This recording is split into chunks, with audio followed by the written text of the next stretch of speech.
Slides up for 15 seconds, so I have to talk like a madman. So I am Steve Kelly. I teach high school math in St. Louis, Michigan. I've taught there since 1990. I want to share some of my thoughts about the network and some ideas on modern education. So the first thing I really do, I want to say thank you. 2 years ago, I walked in this room and you guys changed my life. I walked in as National Board Certified Teacher. I was all excited about who I was and all that, and I realized, oh my gosh, there were people doing so much more than me. But it was a life-changing day. Few of us have those opportunities to look back in life and say, that was the day that changed my life. And 2 years ago when I left you on the drive home, it changed my life. You can feel the power in this room. I know I did last night. It was a huge rush just being around all these people again and hearing the conversations at the tables. I wanted to be at every table hearing all of the different conversations. So if you can change me, believe it or not, when I came in 2 years ago, my haircut was a lot like Brian's. And look how beautiful I am now.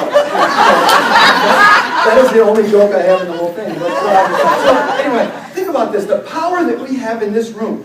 Nobody else in Michigan, certainly in the nation, has what we have in this very room right now. We can be the power, we can be the change in education we want to be. We need to use that power. So how do we better use that power? I'm going to give you some ideas that I think we can do. Some of the little things you can go back and start tomorrow. Maybe you already do these things, I don't know. But things that I learned on my journey to try to be a better teacher after I left here 2 years ago. So I really think the best ways to be successful in life are to ask questions nobody else is asking. And we as a group need to ask better questions. How do we change professional development from being a teacher-centered to student-centered? How do we change our classrooms from being teacher-centered to student-centered? I really think we need to go back again and revisit being students of education. Read the modern novels, read the Wagners, and read the Elmores, and continue to read. And I know we probably do. I'm teaching to the choir here, but not all of my teachers in my district, once they got their degree, they stopped. So I think that's one thing we really need to lead by example. I'm going to give you a lot of little ideas on little things you can do in the next few days that I think make a big change for being a student-centered educational system.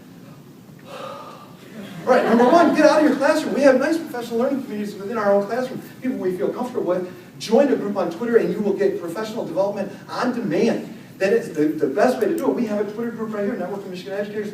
I'm known as Big KX Country on the web. Look it up. Look who I follow. Look whoever. You don't have to follow like my daughter tweets 5,000 times a day. You don't have to do that. But number one, I really think we need to reopen our classroom doors. It's a travesty when a teacher says, you know, I deal with the stress by just closing my door and dealing with my 24 students. Next teacher does it to me, I go absolutely crazy on them. That's ridiculous. So I really think the teacher desk is something that should be obsolete. If you walk into a classroom and you see the teacher's desk in the front and center, what's that message send? It's a teacher-centered room. Get rid of it. It's not worth it. Now, as leaders, and if we're really going to lead by example, we have to have an organizational system that others can emulate. And as I did this whole transition into be a better teacher over the last 2 years, I made a list of everything I thought had to be in a modern classroom. And I know you can't read that, but that's part of my list. If you're playing educational lingo bingo right now, someone's going to yell bingo if they can read it. It's all on there.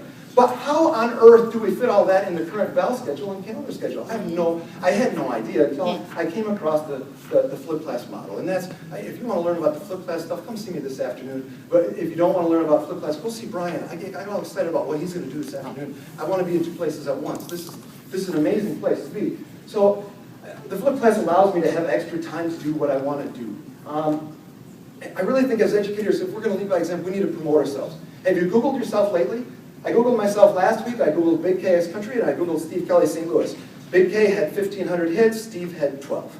Okay, so I've got some work to do on my network presence. But in our occupation, we are absolutely horrible risk takers. We need to get uncomfortable. When I was a coach, I always told my kids, if you're comfortable, you're running too slow. Time to go. If you're comfortable in your classroom, you're going too slow. We've got to do something about that. So no more yeah, but. How many times you sit in a staff meeting, somebody says, yeah, but we tried that in 1994, it didn't work then, why is it going to work now? Maybe the kids have changed. Some of it will probably work, all right? So do that one. And I really think we're in a strange transitional time in education right now.